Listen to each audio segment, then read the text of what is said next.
Dear Papa Dudut, magandang araw po sa lahat. Ako nga pala si Bambi, 22 years old. Lumaki sa pamilyang nakasanayan na ipinapasa sa mga anak ang responsibilidad ng kinabukasan ng lahat. Hindi lang pala kinabukasan kundi pati na rin ang mga utang ng mga magulang. Walang pwedeng umangal na anak. Ito ang batas na dapat naming sinusunod. Tatlo kaming magkakapatid. Ang panganay naming si Kuya Leon ay 40 years old at ang ikalawa naman ay si Ate Joy, 30 years old. Si Kuya Leon ang inatasang tumulong at bumuhat sa aming pamilya. Naramdaman niya yon lalo na noong namatay ang tatay namin may 10 taon na ang nakakaraan. Maayos naman ang pasahod kay Kuya Leon, kaya lang ay wala na halos natitira sa kanya dahil napupunta nga madalas ang kinikita niya sa napakalaking utang na naiwan sa amin mula nang namatay si tatay. Marami ring niloan si nanay dahil sinubukan niyang magnegosyo pero walang pumatok. Kaya nadagdagan pa ang utang na binabayaran namin. Dagdag pa nga riyan ang mga bayarin sa pang-araw-araw. Hindi mareklamo si Kuya Leon at ni minsan ay hindi namin siya nakitaan ng ayaw na niyang magsustento sa amin at magbayad ng mga naging utang ng mga magulang namin. Palibasa nga ay naturuan kaming sumunod sa nais ng mga magulang namin. Halos lahat naman ata tayong mga Pilipino, hindi ba? Kaya lang isang araw ay paunti-unting nagbago ang lahat. May nabubutas sa bahay sa paglalahad ko ng kwento namin sa inyo. Malalaman nyo kung paano yun nagsimula ang mabutas ang batas ng bahay namin at sino ang makagagawa ng pinakamalaking butas na yon sa aming pamilya. Muli magandang araw at sana ay may matutunan kayo sa ibabahagi kong kwento tungkol sa aming pamilya, Papa Dudut.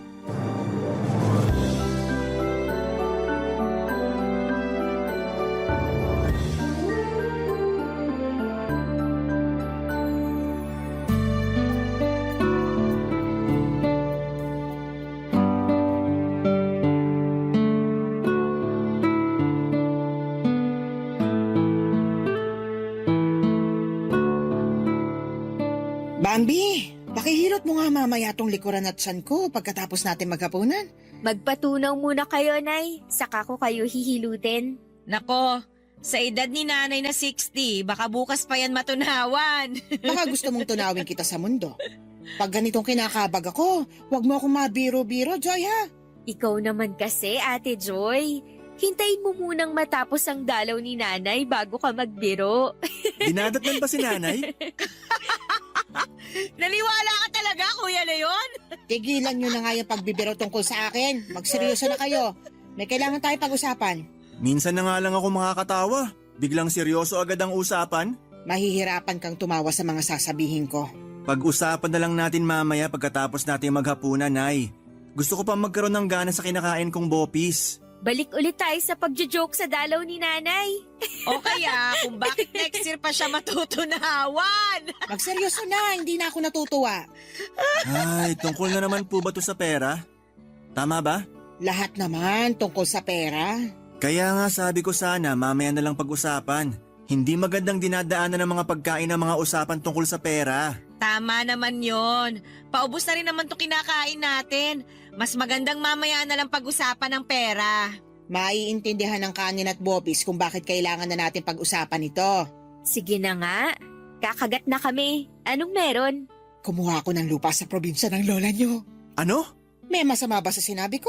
Bakit kayo kumuha ng lupa nang hindi man lang muna nagsasabi sa amin?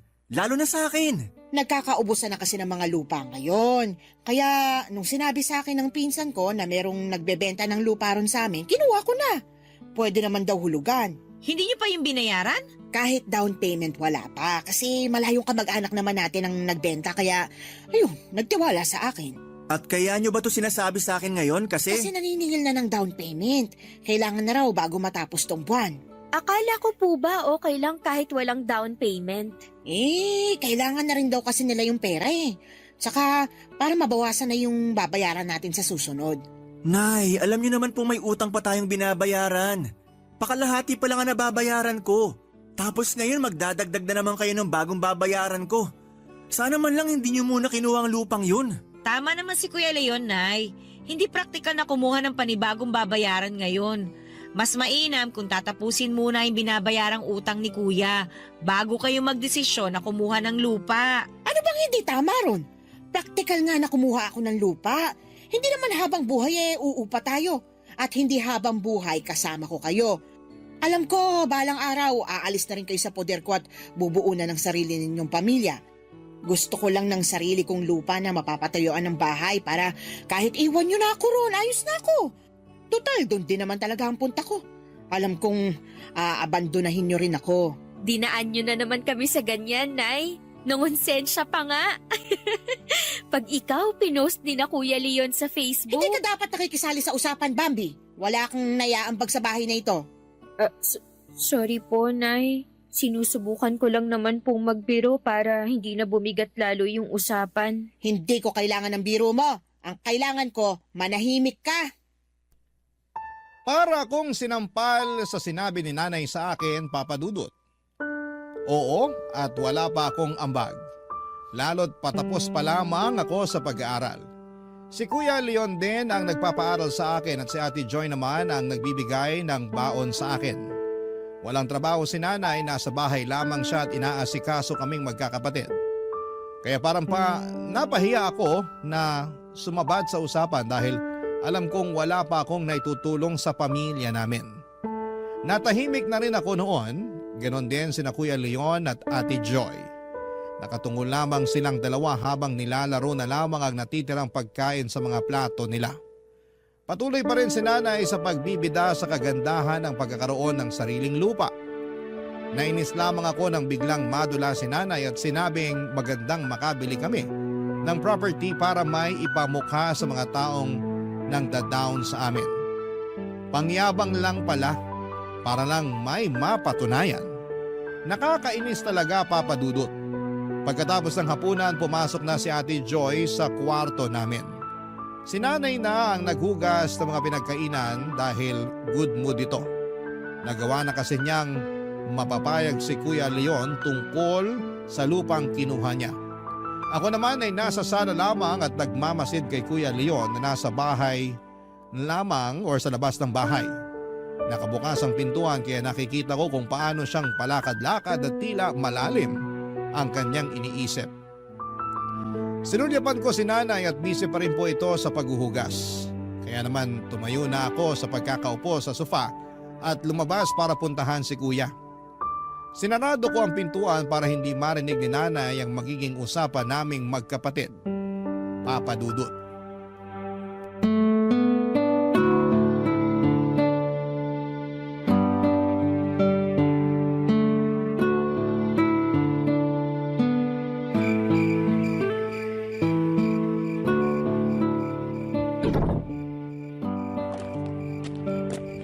Kuya? Bambi, bakit nandito ka sa labas? Hindi ka pa ba matutulog? Wala naman pong pasok bukas. Ikaw, bakit nandito ka pa sa labas? Mga ganitong oras, naghihilig ka na dapat. Hindi ako makatulog. Dahil ba sa naging usapan yun ni nanay kanina? Kasali na yon. So meron ka pang ibang iniisip? Marami. Dumagdag lang sa bigat yung sinabi ni nanay tungkol sa lupa. Baka naman pwede pang umatras si nanay doon sa pagbili ng lupa. Total, sabi niya naman, wala pa siyang inaabot na bayad. Hindi aatras si nanay, sigurado ako. Pag may gusto siya, gagawa talaga siya ng paraan para ipakuha sa akin yun. Tama ka rin naman. Ay, ang nanay talaga, hindi na nadala. Alam namang malaki pa ang utang natin. Mabuti nga kahit papano nag-aabot si Joy sa akin. Kung wala siya, hindi ko na alam kung paano mapagkakasyang sahod ko para sa ating lahat. Sorry kung wala akong maiambag, Kuya Leon, ha? Magmamadali na lang ako makatapos para makapag-abot na rin ako. Hindi mo naman kasalanan. Dapat nga hindi talaga tayo nagbabayad ng utang na yun eh. Pero wala naman tayong magagawa. Sino pa bang ibang aasahan ni nanay? Anong plano mo na ngayon, Kuya? Paano mo mababayaran yung lupang kinuha ni nanay? Sa totoo lang, hindi na yan ang pinakamalaking problemang iniisip ko ngayon eh. Meron pang iba? Dahil na naman ba kay nanay? Ano na naman bang ginawa niya? Hindi tungkol kay nanay. Tungkol sa girlfriend ko. Parang alam ko na kung ano yan. Naiinip na siya. Gusto na niya magpakasal kami para makabuo na kami ng pamilya. Nag-aalala na siya kasi 35 years old na siya. Baka raw mahirapan na kaming makabuo sa edad niya. Gusto mo na bang magpakasal? Kaya mo bang magtago ng sikreto? Oo naman, kuya. Wag na wag mong ipagsasabi to. Lalo na kay nanay. Maski na kay Joy. Promise, ano ba yun? Gusto ko na lang magpakasal para makatakas na sa responsibilidad ko sa pamilya na to. Ay, Dismayado ka ba? mas doon ako kinakabahan. Kasi kung aalis ka na at mag-aasawa, paano na kami? Ay, alam niyo naman kayo ang dahilan ko kung bakit alanganin akong pakasalan ng girlfriend ko. Kahit lagi na niya akong tinatakot na hihiwalayan, hindi ko pa rin kayo magawang pabayaan. Pero nakakatukso lang kasi natakasan na kayo para makapagsimula naman ako. Naiintindihan kita, kuya. Hindi naman kasi biro tong pagsalo mo sa amin. Pero mahal ko kayo, kaya hindi ko kayo mabibitawan agad. Kapag nagpakasal na kayo, tutulong ka pa rin ba sa amin? Gagawa ko ng paraan. Mababawasan nga lang ang may aabot ko. Ay, paano mo kaya mapapaliwanag yan kay nanay? Kasi sigurado ko, hindi niya tatanggapin na babawasan mo ang iaabot sa amin. Lalo't kumuha na siya ng dagdag na babayaran. Ipapaliwanag ko sa kanya sa susunod. Aayain mo na talaga ang girlfriend mo na magpakasal? Sasabihan kita. Medyo nagdadalawang isip pa rin naman ako eh. Natatakot pa ako sa responsibilidad. Nakakatrauma tong iniwang problema ni tatay sa akin. Tapos magdadagdag pa si nanay ng bubuhatin mong bayarin sa susunod. Nakakatrauma ang mga magulang natin. Ay, ano kaya ang pakiramdam na mapunta sa mga magulang na hindi inaasa sa mga anak ang kapalaran nila?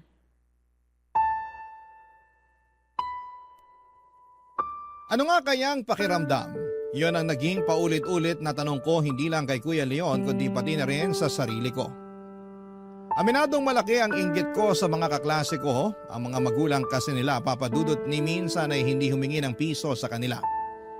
Natahimik nga si Kuya Leon sa naging tanong ko. Sa pananahimik niya ay naramdaman ko ang bigat na dala-dala niya. Kung ang ibang mga magulang ay pinamamanahan nila ng pera at ari-arian ng kanilang mga anak, kabaligtaran naman ang mga magulang namin sa amin. Pinamanahan kami ng mga utang at ibang mga gastusin. Naawa tuloy ako kay Kuya Leon lalo't siya ang panganay at siya ang may pinakamalaking responsibilidad sa amin. Hindi pa nakatulong na siya ang lalaki sa amin. Dahil sa kanyang kasarian, siya tuloy ang inatasan para maging bagong padre di pamilya sa amin. Anong takas niya roon? Pinalipas lang namin ng halos 15 minutos na pananahimik bago kami nagpasya na pumasok sa loob ng bahay. Nadatnan namin si nanay na nakikipag-usap sa kanyang cellphone. Kausap nito ang isang kasamahan niya sa simbahan. Pinagmamalaki niya na niregaluhan siya ni Kuya Leon ng lupa sa probinsya. Napailing na lamang kaming pareho ni Kuya sa mga narinig namin. Nagpasya na lamang kaming pumasok na lamang sa mga kwarto namin. Hanggang sa mga kwarto namin ay dinig namin ang pagbibida ni nanay sa mga tinatawagan niyang kakilala. Tuwang-tuwa siya sa lupang ipapaako niya kay Kuya Leon. Naaawa naman ako sa panganay namin lalo't alam kong sa aming dalawa. Siyang higit na nakakarinig sa mga sinasabi ni nanay dahil halos kadikit lang ng salang kwarto niya. Napatanong na lamang ako, paano kaya makakatulong noon si Kuya? Paano siya makakatulog noon ngayong naririnig niya ang panibagong pabigat sa kanyang likod, Papa Dudut? Barangay Love Stories. Barangay Love Stories. Papa Dudut, panay pa rin ang pagsabi ni nanay tungkol sa down payment sa lupang kinuha niya. Hindi pa rin makapag-abot noon si Kuya sa kanya para sa lupa. Sinabi niyang naiayos na niya ang budget para sa mga pangangailangan namin at hindi pa niya maisisingit doon ang para sa down payment ng lupa. Bilanggit pa nga niya na kailangan niyang magtipid dahil patapos na ang pag-aaral at malaki ang gagastusin bago ako makapagtapos. Ayos lang na ginawa niya rin akong dahilan para hindi siya mag-abot ng pang-down payment ni nanay sa lupa. Kahit gamitin pa niya akong rason sa ibang mga gustong ipabili ni nanay ay ayos lang talaga sa akin, Papa Dudut. Para matigil na rin si nanay sa pagkuha ng mga bagay na hindi naman kayang bayaran ni kuya. Pansin ko na tumanda lalo ang itsura ni Kuya Leon dala ng stress kay nanay. Panay na rin ang iwas niya sa amin ni Ate Joy. Nakakahalata man si Ate Joy sa mga pinagdadaanan ni Kuya Leon pero pinili niyang huwag na lamang abalahin pa si kuya. Tulad nga ng dati, inobserbahan na lamang niya si Kuya Leon at si nanay. Hanggang isang araw ay napansing bago si Ate Joy kay Kuya Leon. Alam kong may nabatid ito na naobserbahan niya kay Kuya Leon. At mukhang tama nga na merong pasabog si kuya. Sinabi niya yon habang nasa kalagitnaan kami ng hapunan. Masarap ang hapunan namin noon. Bumili si kuya sa paboritong fast food ni nanay ng pritong manok at palabok. Hindi pa niya sahod pero nagawa niyang ibigay ang pagkain na gusto ni nanay. Doon mas lalong nakatunog si Ate Joy. Kahit masarap ang pagkain, alam niyang mahihirapan siyang lunukin yon sa mga sasabihin ni Kuya Leon, Papa Dudut.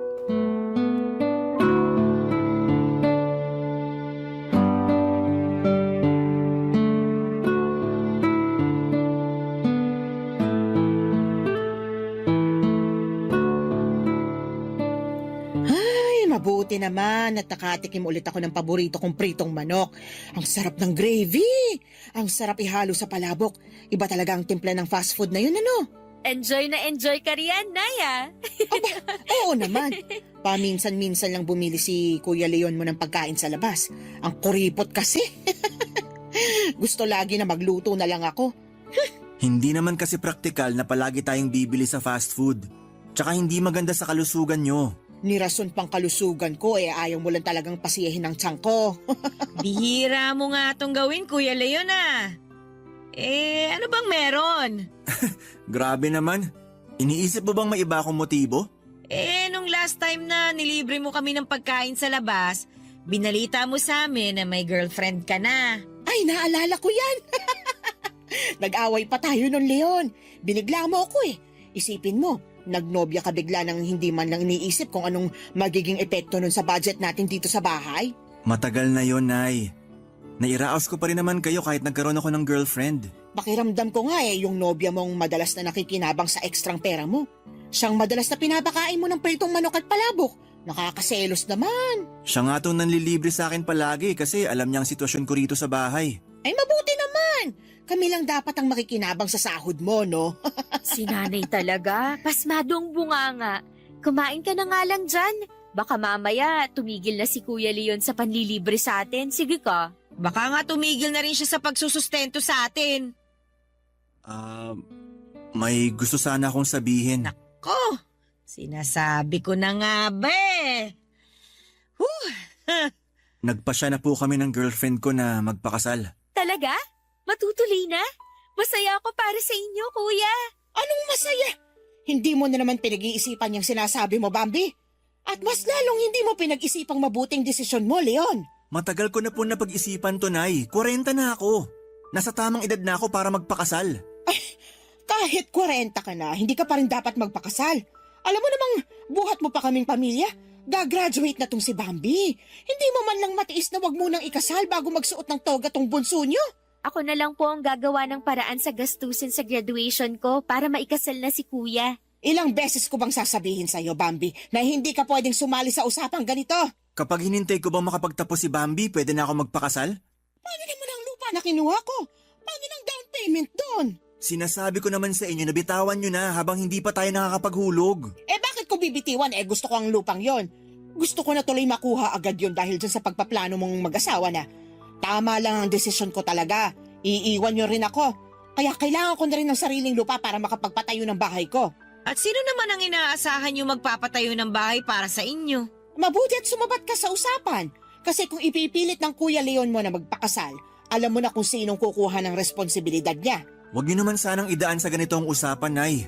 Kailangan ko bang mangonsensya talaga dahil lang sa pagpapakasal ko? Pinili mo ang iba kesa sa aming pamilya mo. Kainin ka sana ng konsensya mo. Napatayo na lamang sa hapagkainan si Kuya Leon at naiwan kami ni Nanay at Ate Joy. Tahimik lamang kami ni Ate Joy at inoobserbahan ko si Ate Joy. Hindi niya alam kung ano ang mararamdaman. Hindi niya alam kung ano ang unang mararamdaman at makakaramdam ba muna siya ng sama ng loob dahil ipapasa na sa kanya ang isang bagay na hindi pa siya handa. O makakaramdam siya ng awa kay Kuya Leon dahil matagal na rin namang inako ni Kuya ang lahat ng obligasyon. Binaling ko naman kay Nanay ang atensyon ko pagkatapos kay Ate Joy.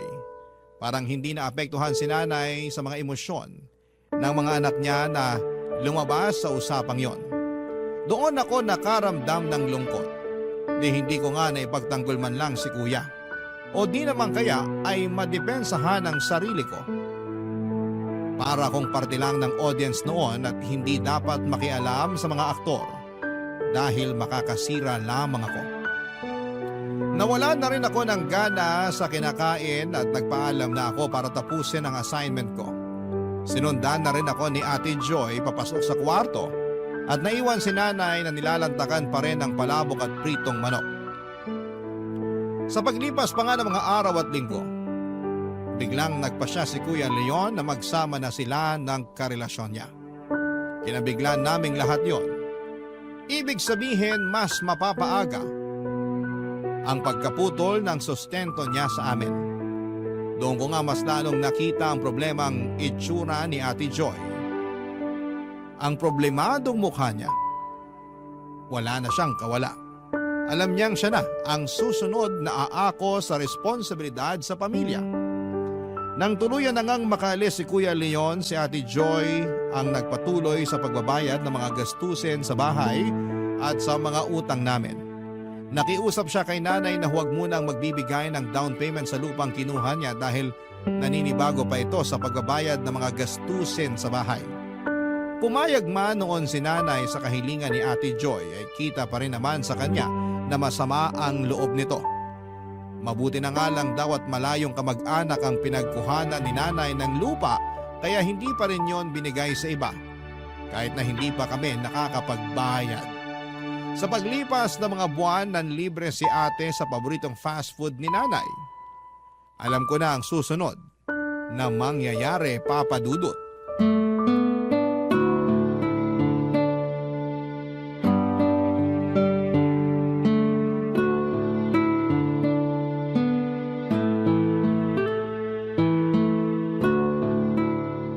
Saan daw ba pumunta si Nanay? Lalamig na tong pritong manok at palabok, oh. Alam mo namang mabilis kabagin nyo kapag makakakain ng malamig na palabok. Sabi niya dadaan lang daw siya sa simbahan para makausap si pastor. Magkukumpisa na ba siya sa mga ginawa niyang kasalanan sa ating magkakapatid? Ikaw talaga, ate. Ang lalim na ng galit mo kay Nanay, ah. Ikaw ba namang biglayin sa mga obligasyon eh? Pero naiintindihan kita. Kayo ni Kuya Leon. Parehas tayo. Naiintindihan ko rin naman si Kuya Leon kung bakit mas pinili na lang niyang magpakasal. Ate, Ano yun? may dahilan ba kung bakit may pritong manok at palabok ngayon sa mesa natin? Bakit ka biglang bumili ng paborito ni Nanay? Masama bang maging mabuting anak? Yung anak na nanlilibre kahit walang okasyon at rason? Nakakapraning na kasi kapag may pritong manok at palabok. Pakiramdam ko may ibabalita kayong hindi maganda palagi. Tapos maha-high blood na naman si Nanay. Akong bahala. Bambi! Andito kami na sa kusina. Aba, totoo ba itong nakikita ko? Pritong manok at palabok? Asan ang gravy? Nasa lababo po, Nay. Teka at kukunin ko. Nakalimutan naming ilagay dito sa mesa.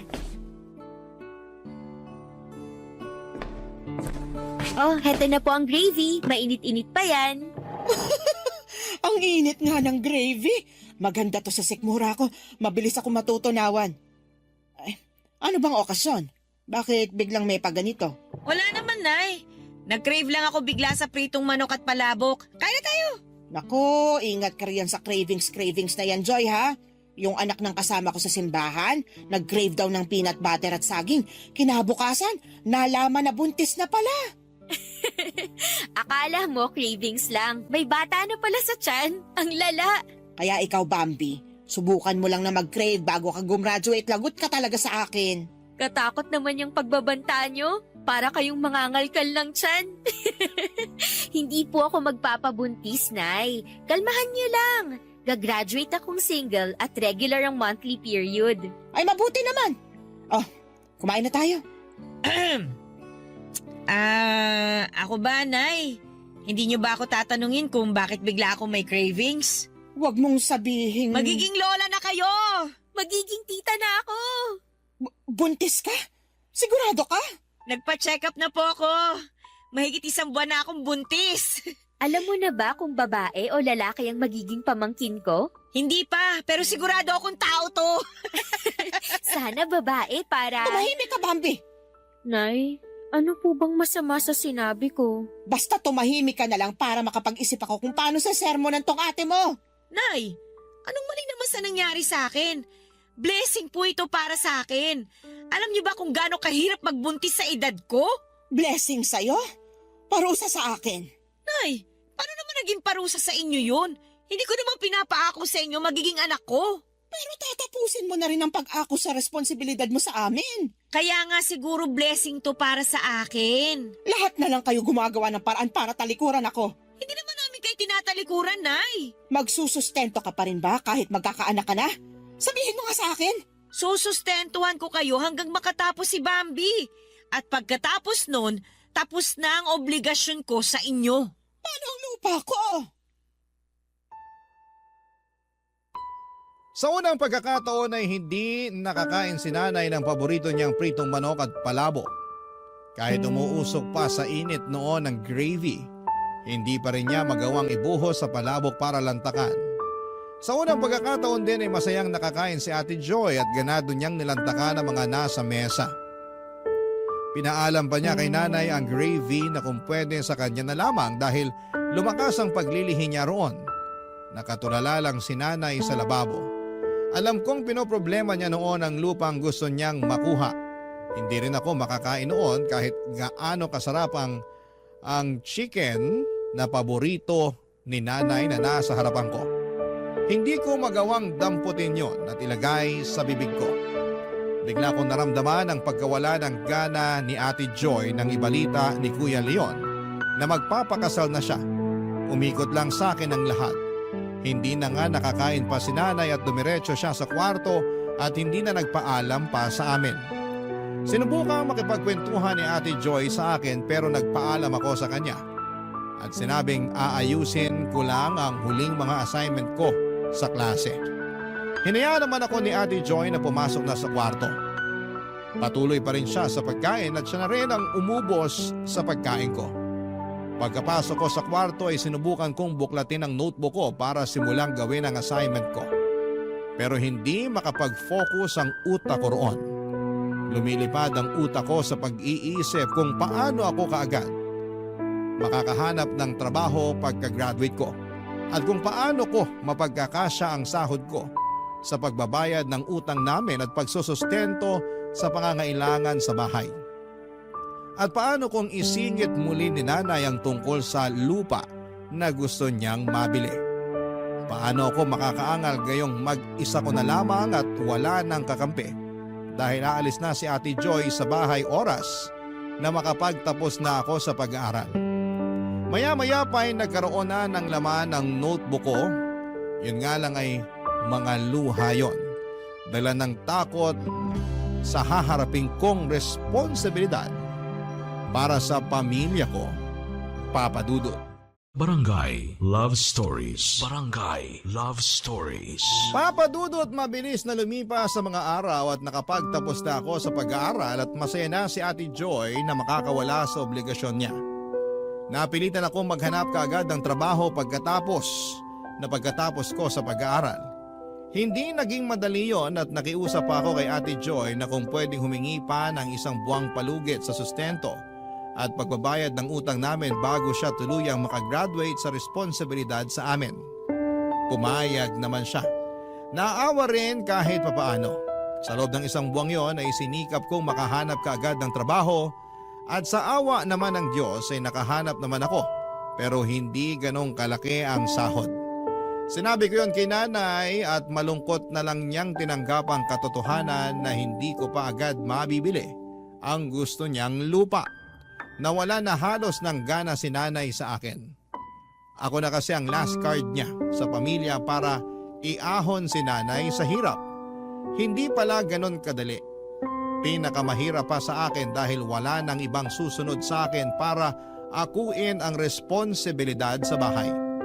Tinipid ko ang sahod ko sa abot ng makakaya ko. Hindi ko hinayaan na magkaroon ako ng cravings o pangunahan ng inggit kapag nakikita ko ang mga katrabaho ko na nabibili ang mga gusto nila para sa sarili nila. Hindi ako nagkaroon ng kaibigan sa trabaho dahil umiiwas akong gumastos sa tuwing nagkakayayaang lumabas. Diretso, uwi ako lagi. Nagkakasya ako sa mga tira-tirang ulam namin sa hapunan para gawing baon kinabukasan. Kaya ko naman yon. Ang hindi ko lang kinakaya ay ang pangpe-pressure ni nanay para mabili ko na ang lupang gusto niya. Muli na naman niyang binanggit yon habang naghahapunan kami, Papa Dudut.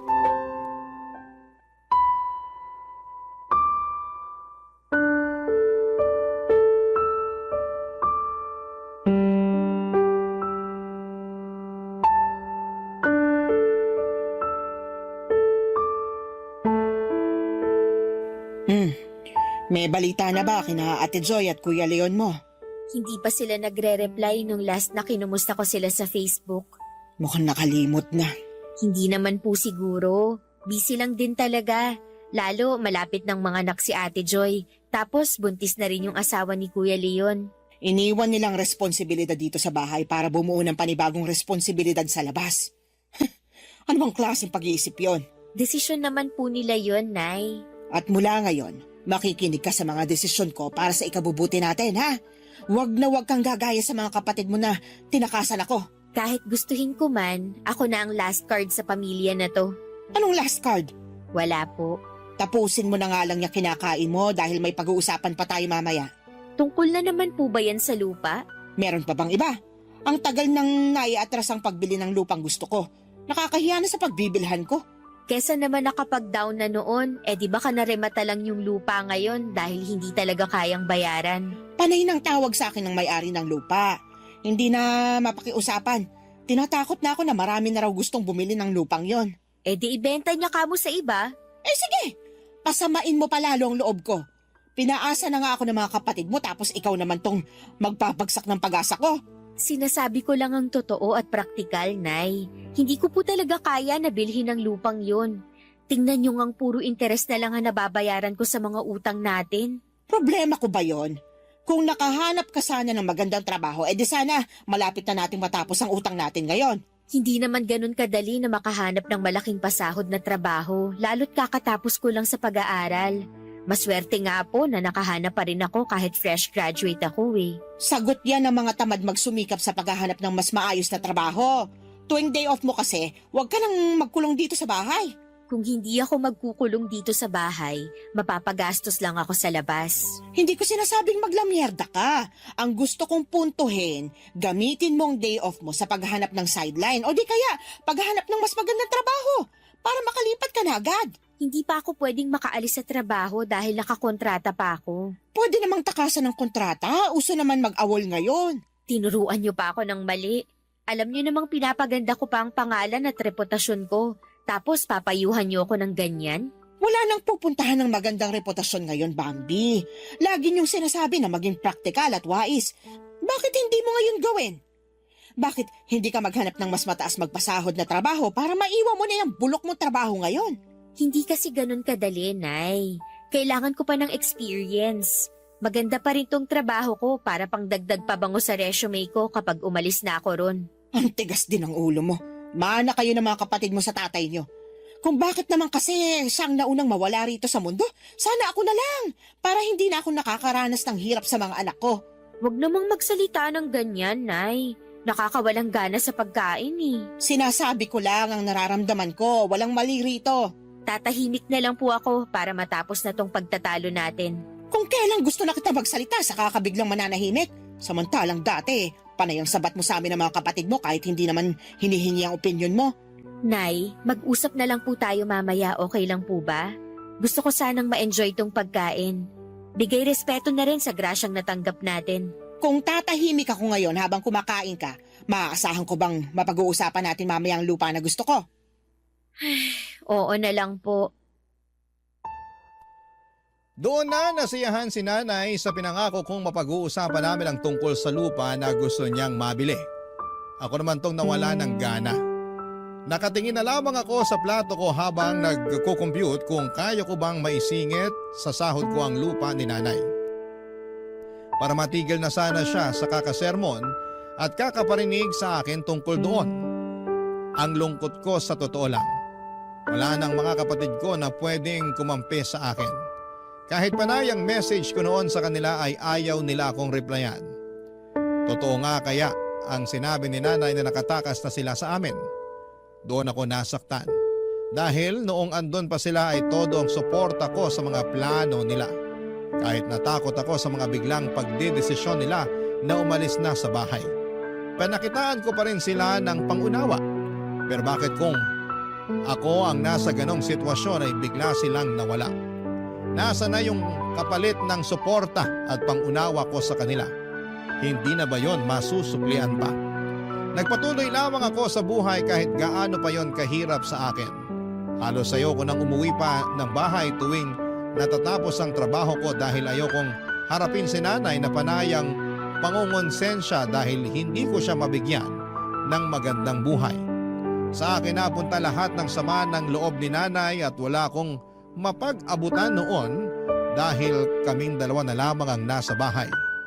Napagod na akong kumustahin at magpasaklolo sa mga kapatid ko. Hanggang isang hapon, nagulat na lamang ako nang bigla silang dumating sa bahay. Wala noon si nanay dahil nasa simbahan pa ito. Mukhang sinadya nilang pumunta kung kailan hindi nila maaabutan ang aming ina, Papa Dudut.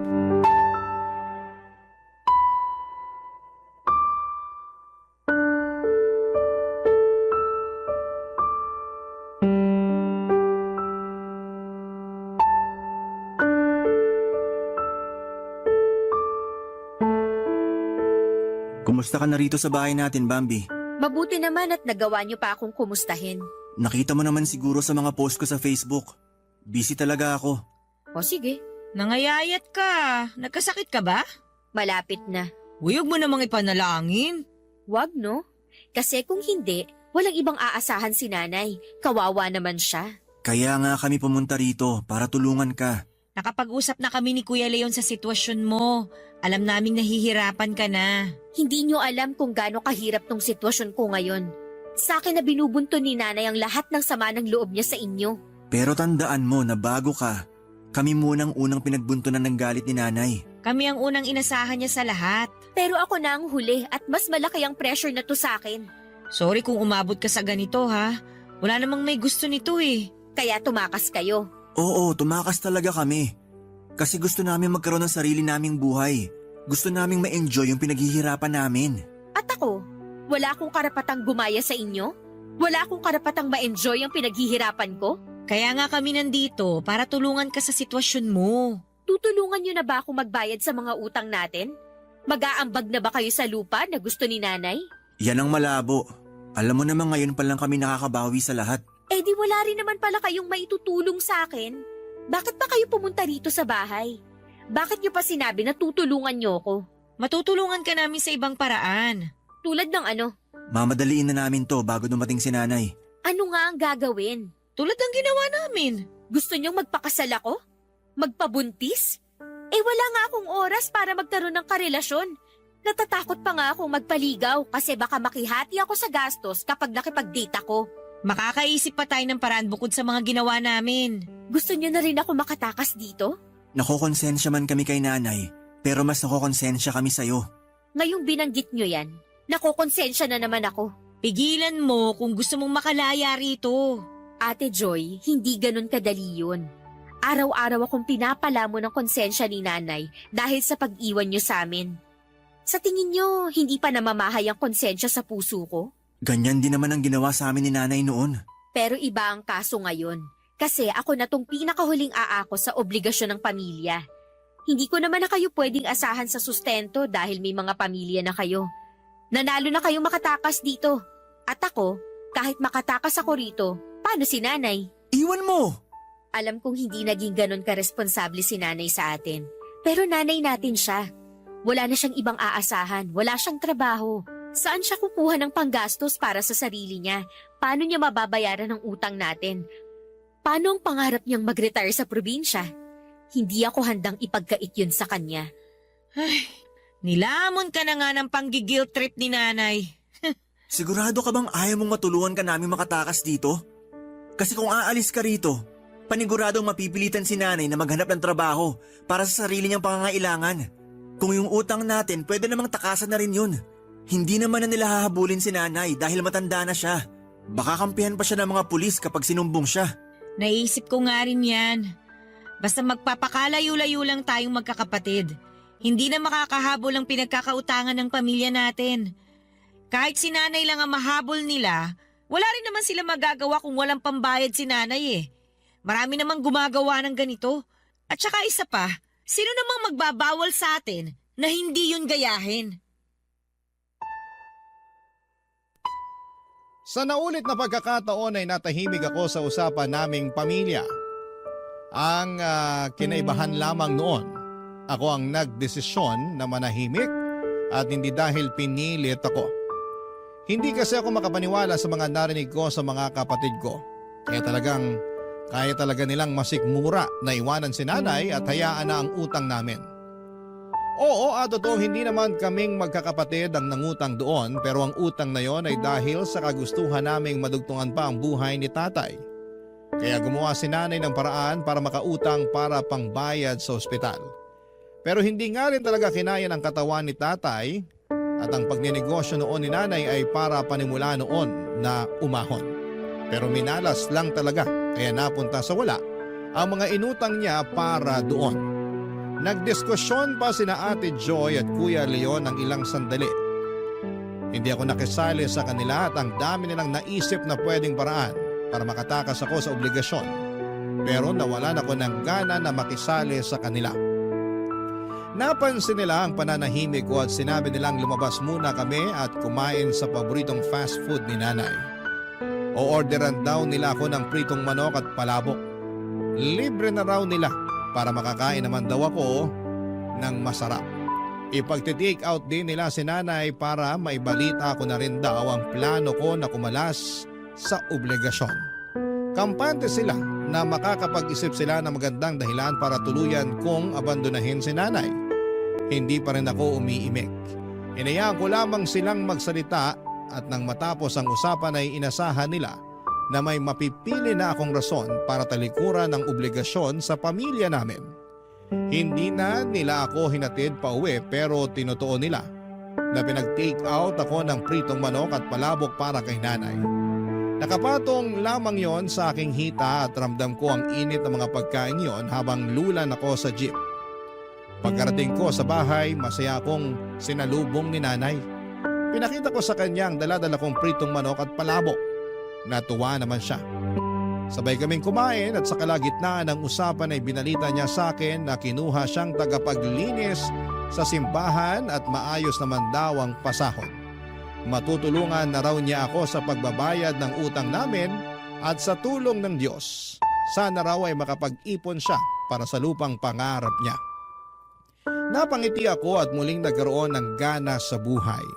May katuwang na ako sa obligasyon sa pamilya. Hindi ko na yon aakuin ng mag-isa. Pero dahil sa sinabi ni nanay, mas na-inspire ako na tulungan siya para mabili ang lupa na gusto niya. Magtutulungan kaming dalawa, yun na lang ang regalo ko. Hindi lang kay nanay kundi pati na rin sa mga kapatid kong minsan ay tinulungan din ako.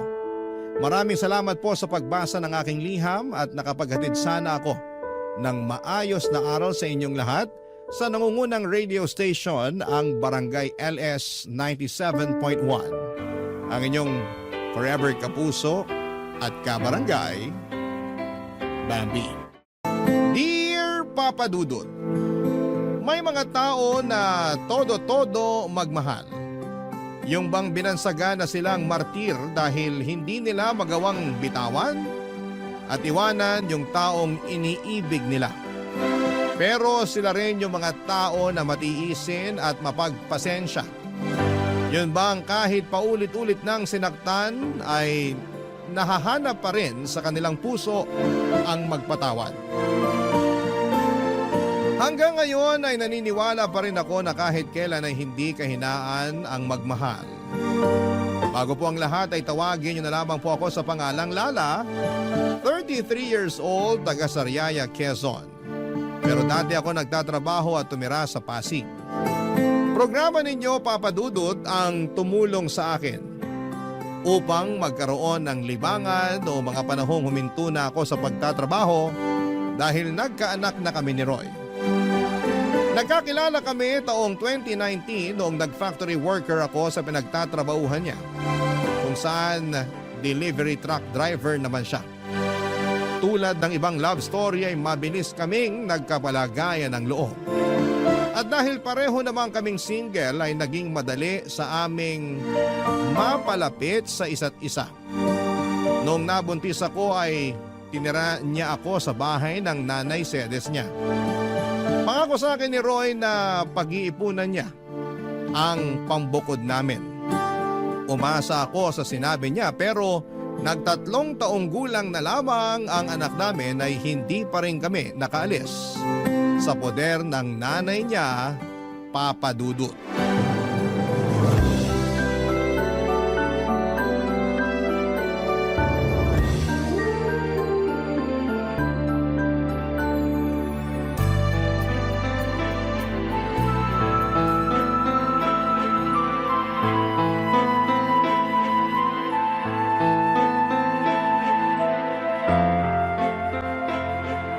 Nay, alam niyo na pala na may babae si Roy pero kinukonsinti niyo pa. Ha? Ano konsinti ka dyan? Kilala niyo yung tinutukoy ko. Yung bagong salta na tindera dyan sa malapit na bakery na lagi niyong pinagbibilan ng pandesal. Nakalimutan niyo na siguro na nung isang araw ay kasama niyo kami ng anak ko na bumili doon tapos kinumusta ng babaeng yun si Roy. Kayo naman kung todo balita sa nangyayari sa kinakasama ko. Para yun lang. Paano mo naman naisip na babae nga yun ni Roy? Paano ko naisip? Siyempre, narinig ko kayo na nirereto siya doon. Bakit ka ba nakikinig sa usapan na may usapan? Huwag niyo na pong ibahin ang usapan. Oo, sige na. Babae nga ng anak ko yung tindera dun sa bakery. Sinasabi ko na nga ba? Pwede ba? Huwag kang matungal dyan na para kang baka. May ano pag-isipin ng mga kapitbahay natin? Isipin na nila kung anong gusto nilang isipin. Wala akong pakialam. Naku, kahit kailan talaga wala kang hiyain, no? Bakit? Kayo ba meron nun? Ano sinabi mo? Bastos ka! Kayo po yung mas bastos. Pag hindi talaga ako nakapagpigil, masasabunutan kita, Lala. Alam mo yung ugali mong ganyan? Yan yung dahilan kung bakit ayaw sa'yo ng anak ko. Kaya di na ako magtataka kung pinagpalit ka niya sa iba. Hindi naman ako magkakaganito kung hindi dahil sa anak nyo. Yan, yung pagiging maingay mo at palingkera yung madalas reklamo ni Roy sa akin. Yan po bang sumbong sa inyo ni Roy? Oo, lagi na lang malungkot yung anak kong yon. Mukhang depressed lagi kasi inaaway mo raw. Hindi totoo yan. Nag-iimbento lang siya. Ay, ginawa mo pa talagang sinungaling ang anak ko. Sinungaling naman po talaga yung anak nyo. Kanino pa ba siya magmamana? Eh di sa inyo rin na nanay niya. Aba, sumusobra ka na talaga, ha? Halika rito para masabunutan kita. Aray ko, Nay! Nasasaktan po Dapat ako! lang yan sa'yo. Di ba naman masyadong matalin ang dila mo? Sumusobra ka na talagang babae ka. Kayo po yung sumusobra. Kayo ni Roy. Dapat talaga iwanan ka na ng anak ko eh. Kung tutuusin, wala naman siyang mapapala sa'yo. Paano walang mapapala? Dahil ba wala akong trabaho? Kawawa naman ang Roy ko. Mag-isang kumakayot para sa inyo ng anak mo. Anak din po ni Roy yung anak ko. Apo nyo rin po, kaya ano po ba pinagsasasabi nyo dyan? Basta! Simula nang dumating kayo sa pamamahay na to, parang bumigat na ang pamumuhay namin. At kasalanan niyo yun. Kayo talaga ang malas sa buhay namin. Kaya huwag ka nang magulat kung isang araw, iwanan ka na ng anak ko. Papa Dudut, mag-isang anak na lalaki ng biyanang kong babae si Roy, kaya naman mahal na mahal niya ito. Bunso rin ito sa tatlong magkakapatid. Ang dalawang ate ng kinakasama ko ay may sarili ng pamilya at wala na sa poder ng nanay nila. Laging sinasabi ni Roy na nagdadalawang isip siyang umalis sa bahay nila dahil daw maiiwang mag-isa ang biyanang ko. Pero nahihirapan akong makisama sa ugali ng nanay niya na likas ang pagiging taklesa at pakialamera. Oo, may mga araw na magkasundo kami pero mas lamang pa rin yung hindi kami magkasundo. At kapag nangyayari yon ay mas pinipili ko na lamang na manahimik dahil nga nanay pa rin siya ng kinakasama ko. Pero sa isip ko, Papa Dudut, ay gusto ko pa rin bumukod kami para magkaroon ako ng peace of mind. Kaya lang nang dahil sa pambababae ni Roy at pangungonsinti ng nanay niya ay bigla akong nakaramdam ng pag-aalinlangan sa dibdib ko.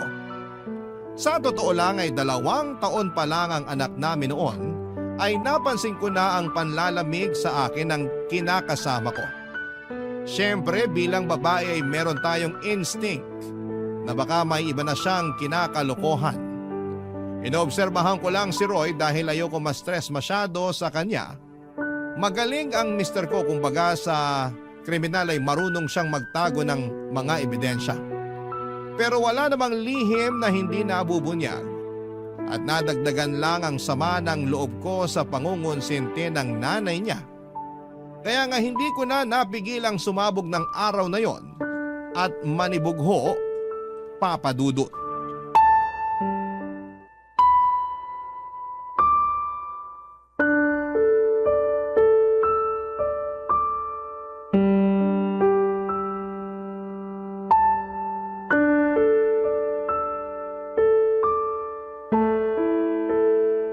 Oh, yan lang sinweldo namin. Ano to? Anong ano yan? E di sweldo namin. 500? Bakit ito lang? Magagawa ko kung yan lang. Baka nakakalimutan mo na marami akong loan. Malamang kinaltas na dyan. Hindi ako naniniwala sa'yo. Patingin ang payslip mo. Ayoko nga. Anong ayaw mo? Wala na. Tinapon ko na. Roy naman, napakaliit nito.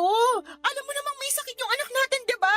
E akala ko ba magaling na siya? Hindi naman tumalab yung halamang gamot na pinainom ng nanay mo sa kanya. Hindi nawala yung lagnat niya. Natatakot na ako baka kung ano ng sakit ng anak natin. Masyado ka namang OA. Ayos lang yung anak natin. Paano magiging ayos? Pabalik-balik nga yung lagnat niya. Tsaka, ako pa talaga yung OA, ha? Para ka namang hindi nag-aalala sa anak mo. Nag-aalala rin ako. Pero anong magagawa ko kung yan lang ang sinahod ko? Pagkasyain mo na lang. Dalhin mo sa public hospital o center yung anak natin. Doon mo ipa-check up. Baka nga makalibre ka pa. Sige, susubukan ko. Ganyan nga. Subukan mo rin manghingi ng libreng gamot. Malamang bigyan ka rin doon. Oh, ano pang binubuntong hininga mo dyan? Akala mo ba hindi na ako nakakahalata? Nakakahalata sa ano ba? Na palagi na lang kakarampot yung perang binibigay mo sa amin ng anak ko. Anak naman ng teteng. Di ka ba nakinig? Sabi ko, kaltasan ngayon. Kaya yan na lang natira. Ang sabihin mo, binigay mo yung pera mo dun sa babae mo. Ha? Ano bang pinagsasasabi mo dyan? Kunwari ka pa. Akala mo yata hindi ko alam na naglalandian kayo ng tindera dun sa bakery na laging pinagbibila ng nanay ng pandesal. Oh, paano naman tayo napunta dun? Huwag mo akong gawing tanga. Buwisit naman, Lala. Ano bang iniiyak-iyak mo? Nakuha mo ba akong tanungin alam mo naman sa sarili mo yung dahilan? Araw-araw na lang na ginawa ng Diyos na pinararamdam mo sa akin na hindi mo na ako mahal. Pero alam mo yung mas masakit? Pati yung anak mo na sarili mong dugot laman wala ka na rin pakialam. Pwede ba? Pagod ako ha. Galing na nga ako sa trabaho oh. Bad trip na nga ako na maliit sweldo ko tapos mas babad tripin mo pa ako. Galing daw sa trabaho, lokohin mo lelang mo. Aba, talaga naman. Akala mo talaga sa akin pinanganak kahapon ano? Tingnan mo nga, anong oras na? 12:00 na ng madaling araw. Sinabi mo sa akin kanina na tuwing gantong araw wala kayong delivery sa malayo. Kaya wag na wag mong maidadahilan sa akin na dun ka ginabi. Sabihin mo inuna mo pang pumunta sa babae bago umuwi rito sa bahay. Ay, nakakasira ka talaga ng ulo na babae ka. Dami mong alam. Dami mong satsat. Bakit? Dahil ba 500 lang binigay ko sa'yo? Isa na rin yun sa mga dahilan. Ewan ko sa'yo. Buti pa matutulog na ako. Taga, hindi pa tayo tapos mag-usap, Roy. Ayaw na kitang kausap. Kainis ka. Ikaw pa talagang may ganang mainis? Malamang. Pagod na nga yung tao tapos sinermonan mo pa. Di ka na lang magpasalamat, may inabot ako sa'yo. Meron pa naman tayong makakain hanggang sa susunod na sweldo ko. Masyado ka lang talagang mapaghanap.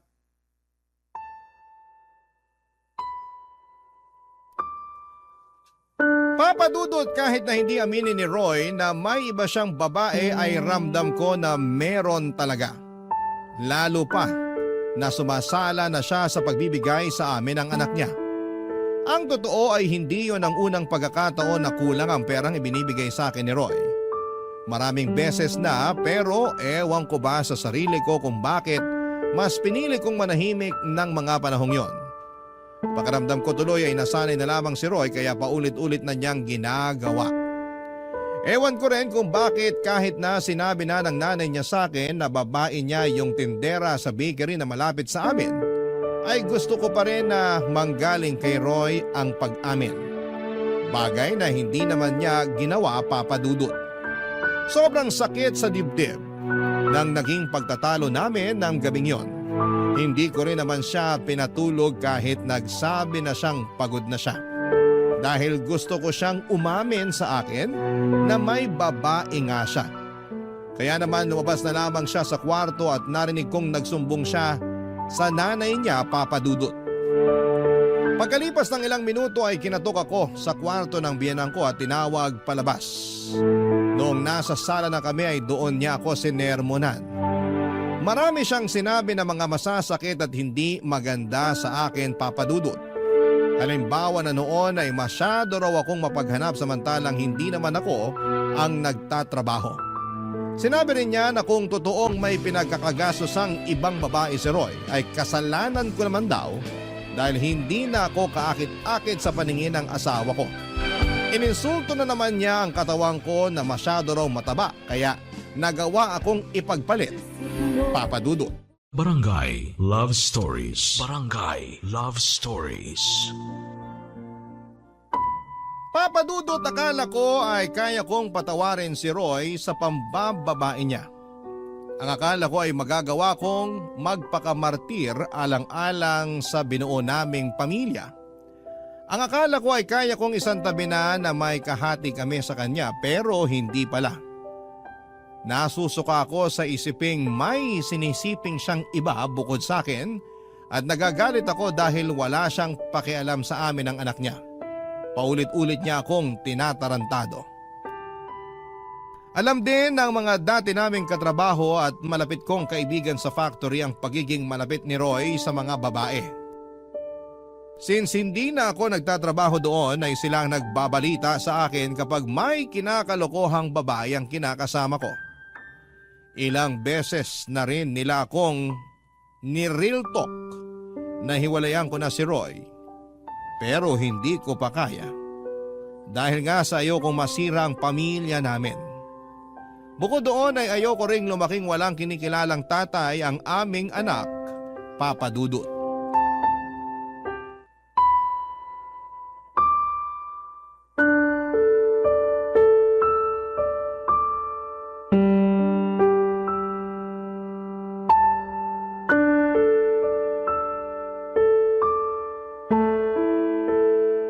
Lala, masahiin mo nga yung likod ko. Sakit na eh. Busy ako. Anong busy? Tulog naman anak natin. Ano pa bang gagawin mo? Marami. Magsasampay pa ako ng mga damit natin. Akala ko naman tapos ka na maglaba. Hindi pa. Kasi pinakain ko pa't pinatulog yung anak natin. Mabuti sana kung tinutulungan mo ko kaso hindi naman. Pagod ako. 6 na araw kaya ako nagtrabaho. Ngayon na nga lang day off ko, patutulungin mo pa ako sa'yo sa paglalaba. Oh, edi sana ikaw na lang muna nagpakain sa anak natin. Sana tapos na ako sa pagsasampay. Bakit ko gagawin yun? Pagod nga ako. At trabaho ng mga babae yun. Ano mo ikaw? Oh, ano na naman? Wala. Balik na ako sa pagsasampay. Sandali lang. Masahiin mo muna likod ko. Hindi ka ba nakakaintindi? Magsasampay pa nga ako ng mga labahan natin. Naiintindihan ko naman.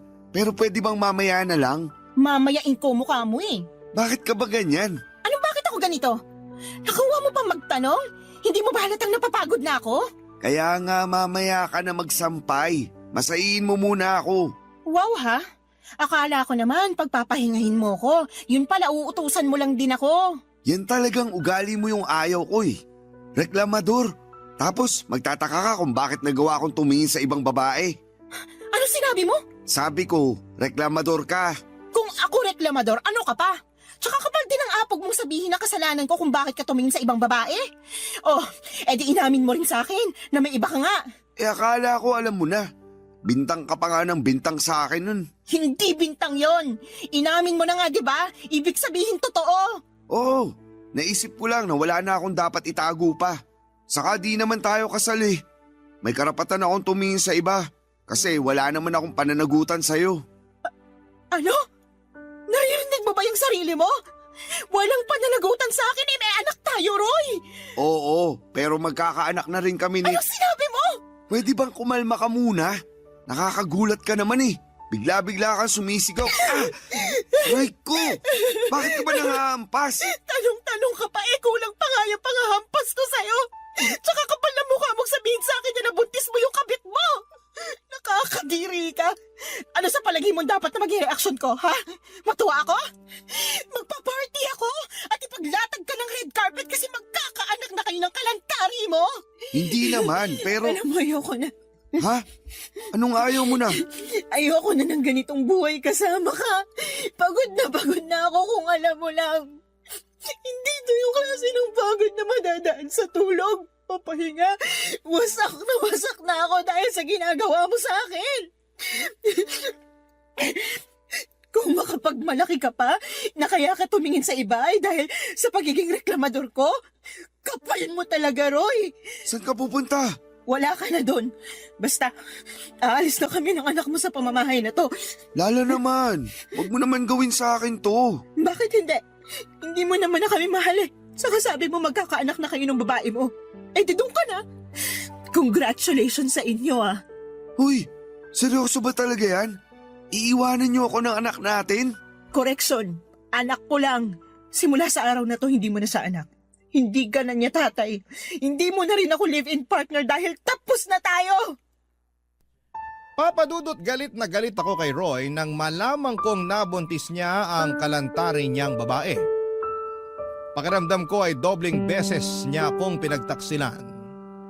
At hindi ko naisip na meron pa palang mas ilalala ang kaya niyang gawing pananakit sa akin. Ang sama-sama niya, Papadudot. Durog na durog ako ng mga panahong yon at iyak ako ng iyak, pero alam ko na wala na rin naman akong magagawa pa. Yun ang naging hudyat para magkalakas ako ng loob na makipaghiwalay kay Roy.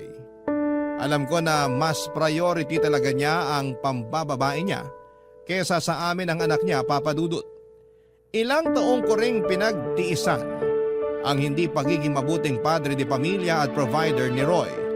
Dagdagan pa ng pangungonsinti ng nanay niya na sobrang perpekto sa mga ginagawang kabalbalan ni Roy, Papadudot. Ayoko na. Pagod na ako. Sinagad na ni Roy ang pasensya ko kaya naman mabilis akong nag-alsa baluta ng araw na yon at umuwi kami ng anak ko sa bahay ng Mama Berta ko na nasa Quezon Province. Buti na lamang kahit paano ay may naitabi akong perang pamasahe pero kinapos pa rin yon. Kaya nagpasundo na lamang ako kay Mama sa terminal ng bus, Papadudot.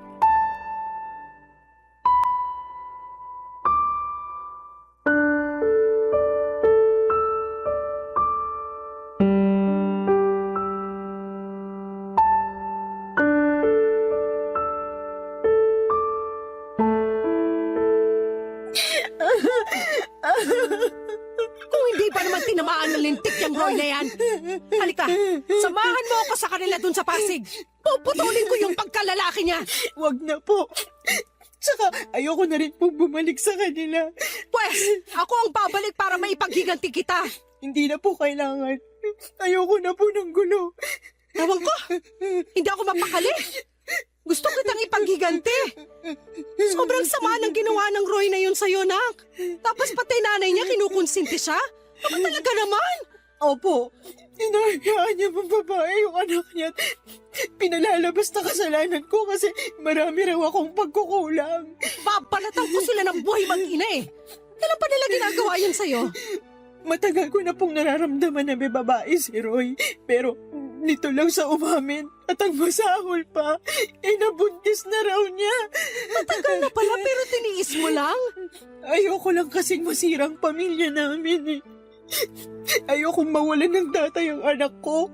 Mas mabuti pang lumaki na walang kinikilalang tatay yung anak mo. Kesa meron nga pero nuknuka naman ang katarantaduhan. Buti naman natauhan ka na, Lala. Kaya nga po, mali ko lang kasi pinatagal ko pa. Hinayaan ko dahil umaasa ako na sa huli. Kami pa rin ang anak niya yung pipiliin niya. Hindi niya kayo deserve ng anak mo. Kaya tama lang na iniwan mo ng lalaking yon. Magsama sila ng babae niya. Pero kung may pagkakataon lang talaga, gusto ko siyang bigyan ng kaliwat ka ng sampal at sisikmuraan ko rin para magtanda. Pag nakisali nanay niya, papakahan ko. Manaman eh. O bakit? Magaling kaya ako manuntok. Alam ko po, pero hindi na kailangan. Sabi ko nga po, ayoko na bumalik sa kanila. Karma na lang po bahala na maghiganti para sa amin ng anak ko. Sa bagay, naniniwala pa naman ako dyan sa karma. Yung bang kapag gumawa ka ng masama, doble o triple na masamang karma rin babalik sa'yo? Buti na lang talaga naisipan mo ng hiwalayan ng manlolokong yun. At umuwi kayo rito ng apo ko. Kasi welcome naman kayo rito sa bahay. Salamat, Ma. At sorry din dahil ang tanga-tanga ko. Dapat noon ko pa ginawa na makipaghiwalay kay Roy. Hindi na sana ako nasaktan ng gusto. Hayaan mo na. Nangyari na eh. Tsaka sabi mo ayaw mo namang masirang pamilya nyo. Ayaw mong mawalan ng tatay yung anak nyo. Ibig sabihin, nilaban mo. Pero si Roy talaga yung may diferensya rito. Kulang yata sa bakuna yung taong yun eh. Pareho sila ng nanay niya may pagkasintu-sinturin. Pag naligaw talaga yun dito sa Quezon, baka katikim mo sa akin ng suntok sa muka. Paawat na po kayo. Hindi ko lang matanggap na ginano nila ang kaisa-isang anak ko. Yun ay kinagagalit ko. Sana naiintindihan mo. Wala namang magulang na naghahangad na masaktan ng iba mga anak nila. Naiintindihan ko po kayo. Kaya lang bilang anak, ayoko naman na mapahamak kayo sa kagustuhan yung maipaghiganti ako laban sa kanila sakaling mag-cross ulit yung landas namin. Pero sana, wag na talaga kahit kailan. Sana nga. Naniniwala naman ako sa iyo na kaya mong itaguyod ang anak mo eh. Kakayanin ko po. Oo naman. Malakas ka. Matapang kang babae. Ako kaya nanay mo. Tsaka nandito lang kami ng tatay mo para tulungan kang bumangon. Papadudot mabait si Mama at ang kinakasama niya na tinuring ko na rin parang tunay na ama. Dahil hinayaan nila kami ng anak ko na magstay sa bahay nila. Matagal na panahon na rin simula nang umalis ako sa Sariaya para hanapin ang kapalaran ko sa Maynila. Doon ako nakapagtrabaho at nakapagrenta ng maliit na apartment bago ko nakilala si Roy. Wala akong kapatid at wala rin namang anak ang mama ko sa tatay-tatayan ko at tanging pagtitinda lamang ng mga gulay at prutas sa may tabing kalsada ang pinagkakabalahan nila. Kaya naman masayang-masaya sila dahil umuwi kami ng anak ko. Sa paglipas ng mga araw ay sinabi ko sa sarili ko na gusto ko na lang mag-focus sa pag-move on kay Roy at intindihin ang anak ko. Kaya nga kahit masakit, mahirap at nakakatakot ay sinimulang kong umusan. Butit nandyan ang mama ko na handang umalalay sa akin at sa loob nga lang ng isang buwan ay unti-unti ko nang naibabalik ang dati kong pagkatao. Nasinira at winasak ng dati kong kinakasama, Papa Dudut. Barangay Love Stories. Barangay Love Stories. Papa Dudut, mabilis na lumipas ang 2 buwan. Masasabi ko na gumanda na ang disposisyon ko sa buhay at oo, nandun pa rin yung kirot at panghihinayang para sa pangarap kong pamilya na kasama si Roy. Pero iniisip ko na lamang na baka hindi talaga kami ang tinadhana para sa isa't isa. Saka sabi rin ni Mama, mas mabuti na maghiwalay kami kesa habang buhay akong mag-suffer. Nakasama siya. Feeling ko kasi ay mamamatay talaga ako sa konsumisyon sa dati kong kinakasama, Papa Dudut. Bukod sa pag-aalaga sa anak ko ay tumutulong ako kina Mama at Papa sa pagtitinda. Masaya ako dahil nagkaroon ako ng bagong pag-asa sa buhay matapos ng pinagdaanan kong kabiguan. At kapag naiisip ko ang karanasang kong yon, ay natatawa na lamang ako sa sarili ko dahil hinayaan kong mamalagi ako ng matagal sa ganong klase ng sitwasyon. Pero sa bagay, nagmahal lang naman ako at kahit kailan ay hindi yon kahinaan o kasalanan. Kaya lang isang araw ay nakatanggap ako ng tawag sa cellphone mula sa isang unknown number. Hindi ko na sana sasagutin pero nasagot ko pa rin, Papa Dudut. Ganon na lamang ang gulat ko nang ang nanay ng dati kong kinakasama na si Roy ang nasa kabilang linya. Binalita niya sa akin na may sakit daw ang anak niya at kailangan nito ng tulong at pag-aalaga ko. Pinababalik nila ako sa bahay nila sa Pasig pero hindi ako pumayag, Papa Dudut.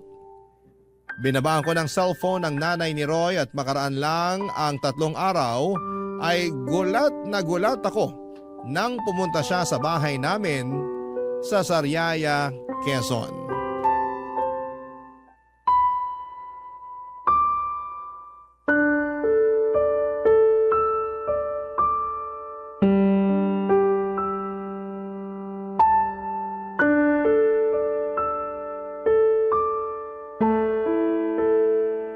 Nay, tuloy po muna kayo. Kala ko hindi mo na ako papapasukin dito sa bahay niyo. Tagal mo akong tinitignan sa harap ng pinto eh. Pasensya na po, nagulat lang ako. Siguro hindi mo akalain na makikita kita, no? Ganun na nga po. Maupo po muna kayo, ikukuha ko kayo ng juice. Ay, hindi na kailangan.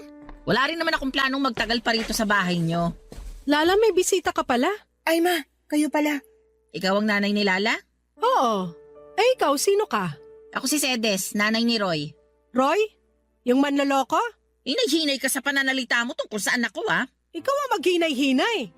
Baka nakakalimutan mo nasa pamamahay kita. Ay, talaga naman. Lala, pagsabihan mo nga yung nanay mo, sabihin mo, matutong rumispeto. Opo. Wow! Ako pa pala ang walang respeto rito, Sedes. Baka nakakalimutan mong ikaw at ang magaling mong anak ang hindi rumispeto sa anak kong si Lala.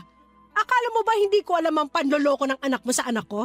At pati na rin pangungunsinti mo sa kalokohan ng Roy na yon. Ano sinasabi mo? Ma, huwag niyo na pong awayin si Nanay Sedes. Anong magawain na isa itong malakas ang loob pumarito sa bahay natin? Ano bang ginagawa mo rito, ha? Ano? Ito kasing anak mo si Lala. Kausap ko lang nung nakaraan sa cellphone. Pero binabaan ako ng tawag. Buti na lang alam ng anak ko kung saan yung bahay nyo. Kaya pumunta na ako. O bakit ka pumunta rito? Gusto ko lang pabalikin si Lala sa bahay namin. Kailangan siya ng anak ko. Ano ka mo? Tama ba yung narinig ko? Oo. Di pa naman siguro mahina ang pandinig mo, no? Hindi pa. At malakas pa rin ako manuntok. Mama naman, huwag niyo na pong patulan si Nanay Sedes. Eh nakakapikon yung matandang yan eh. Lakas na loob pumunta rito sabihin bumalik ka na rin sa kanila? Ako sinuswerte lang? Nay, diba, sinabi ko na po na ayoko nang bumalik sa bahay niyo. Ayoko nang makita si Roy. Tapos na kami simula nang mabuntis niya yung babae niya. Nandun na tayo, pero may sakit yung anak ko. Kailangan ka niya. Hindi po akong kailangan niya. Doktor ang kailangan niya kung may sakit siya. Tumpak! Pampira naman, no, Lala. Hindi ka ba talaga mapapakiusapan?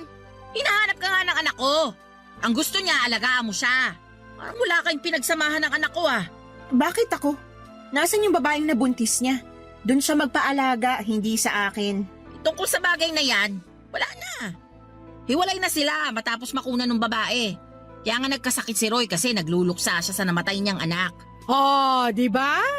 Ang bilis ng karma talaga. Ma, please, wag na po kayo magsalita dyan. Kaya ko na to. Sorry po, Nay Sedes. Pero hindi ako tagapag-alaga ng anak niyo. Oo, nakakalungkot yung nangyari sa baby nila ng babae niya. Pero labas na po ako doon. Hiwalay na kami ni Roy, tapos na kami. Wala na rin akong responsibilidad sa kanya. Papadudot galit na galit ang nanay ko na pinaalis ang nanay ni Roy sa bahay namin. Pero syempre naawa pa rin ako sa kanya dahil magulang lang din siya. Na nag-aalala sa kanyang anak, kaya lang ay desidido na akong hindi bumalik sa bahay nila para alagaan ang dati kong kinakasama. Tama na kami ni Roy at hiwalay na kami. At hindi rin naman ganong kadaling kalimutan ang mga ginawa niya sa akin pati na rin ang nanay niya. Sa isip ko ay napaka-unfair nila kasi pag sa hirap ako ang gustong kasama. Pero kapag sa sarap ay iba. Nakakagalit at alam kong hindi ko yon deserve. Kaya nga pinagdasal ko na lamang na sana'y gumaling si Roy sa kanyang karamdaman pero wala na akong plano na bumalik sa buhay niya. Masaya na ako kasama ang anak ko at ang mga tao na totoong nagmamahal at nagpapahalaga sa akin.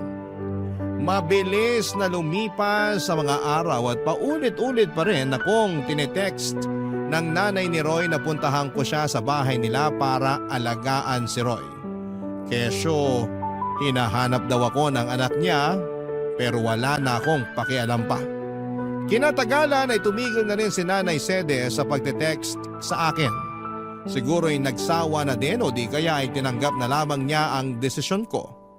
Nagdaan pa ang isang buwan at lumuwas ako noon sa Pasig para magninang sa binyag ng anak ng dati kong katrabaho. Noong nasa bahay nila kami pagkatapos ng binyagan sa simbahan, nagulat ako kasi nandun si Roy na bigla na lang daw pumunta dahil sigurado raw siya na pupunta ako. At binalita niya sa akin na magaling na siya sa sakit niyang pulmonya, papadudot.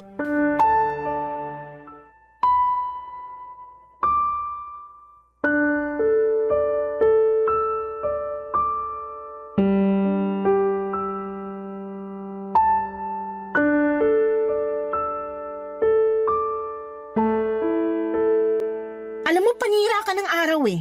Sorry na. Surihin mo mukha mo. Nagpunta ako rito para makita mga dati kong katrabaho, hindi ikaw.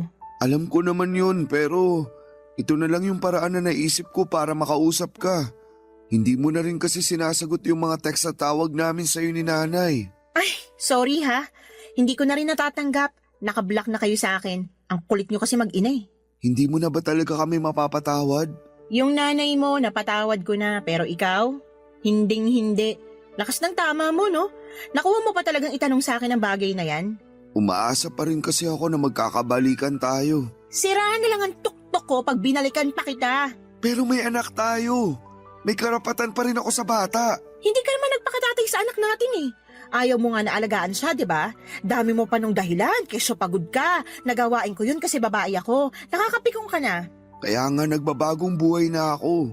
O, anong gagawin ko sa pagbabagong buhay mo?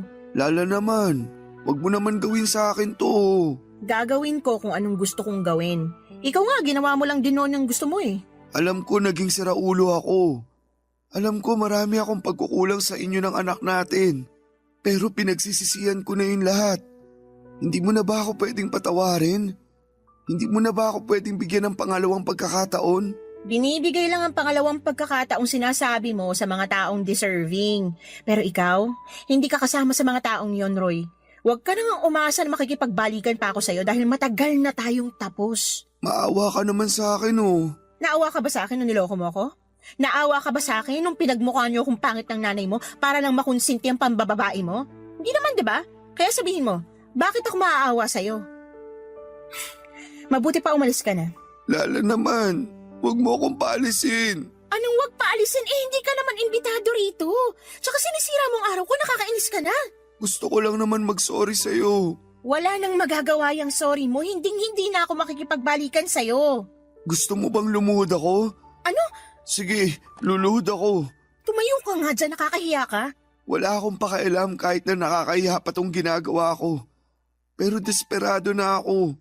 Gusto kong magkabalikan tayo. Gusto kong magsimula ulit tayo ng panibagong buhay. Gusto ko na ulit magpakatatay sa anak natin. Tumayo ka na dyan, sabi eh. Tatayo lang ako kapag pumayag ka ng bumalik sa akin. Di wag kang tumayo dyan. Bahala ka sa buhay mo. Iwanan na kita. Sandali lang! Roy, napipik ko na talaga ako sa'yo ah. Isa pang pangungulit mo sa barangay na tayo mag-uusap. Sinabi ko na sa'yo na hindi na ako makikipagbalikan sa'yo. Pagod na ako sa relasyon natin. Ayoko na ulit mangunsumi sa'yo. Ngayon, kung totoo nga na nagbago ka na, di mabuti. Pero hindi ibig sabihin doon na natatapos yung mga kasalanan mo sa akin. Kung alam mo lang kung gaano kalalim yung sugat sa puso ko na kagagawan mo. Sana hindi na lang kita nakilala noon. Sana hindi na lang kita minahal.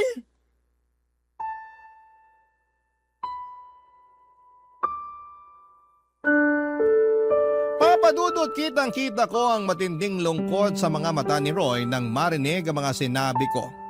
Pero wala na akong pakialam pa. Tinalikuran ko na siya at bumalik sa bahay ng katrabaho ko.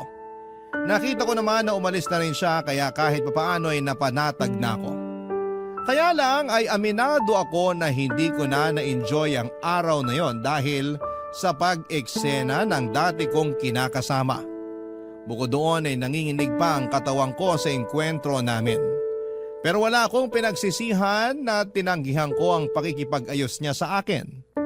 Kung noong nagkasakit siya ay nagawa ko siyang tiisin.